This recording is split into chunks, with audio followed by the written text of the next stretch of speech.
அவசியம். இப்போ ஜீவகாருண்ய ஒழுக்கம் என்பதன் அடிப்படை ஒரு மனிதனுக்கு வறுமை இல்லா வாழ்வு வரும். இல்லை என்ற பேச்சே இல்லை. 1ஆம் தேதி 31ஆம் தேதி கணக்கு தீர்த்துவான். ஜீவகாரணத்தை ஏன் கடைபிடிக்கணும்னா வறுமை இல்லா வாழ்வு வேண்டும் அல்லவா, அதுதான் ஜீவகாரணத்தை கடைபிடிக்க வேண்டும்.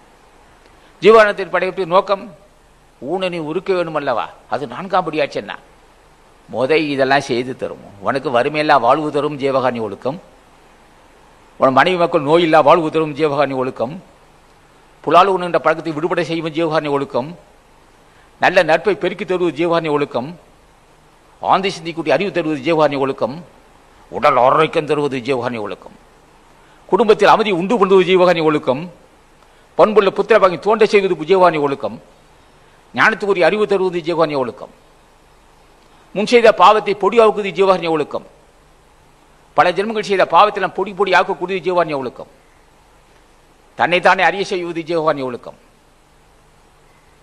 கனிந்த சிந்தை தருவது ஜீவகாருண்ய ஒழுக்கம், நுட்பமான அறிவு தெரிவு நுட்பமான அறிவை பெருக்கி தருவது ஜீவகாருண்ய ஒழுக்கம், நரகத்தை நீக்கி சொர்க்கத்தை நிலைப்படுத்த செய்வது ஜீவகாருண்ய ஒழுக்கம், 15ஆம் ஆட்சி விடுபட செய்வது ஜீவகாருண்ய ஒழுக்கம், தன்னுடைய ஜோதி கண்டு அறிவது ஜீவகாருண்ய ஒழுக்கம், பக்தியை வளர்ப்பது ஜீவகாருண்ய ஒழுக்கம், உன்னை பரத்தை உயர்த்துவது ஜீவகாருண்ய ஒழுக்கம், முத்தி நெறி தருவது ஜீவகாருண்ய ஒழுக்கம், மரணமில்லா பெருவாழ்வு தருவது ஜீவகாருண்ய ஒழுக்கம், மனிதாபிமானத்தை தருவது ஜீவகாருண்ய ஒழுக்கம், செல்வங்களை பெருக்கி தருவது ஜீவகாருண்ய ஒழுக்கம்,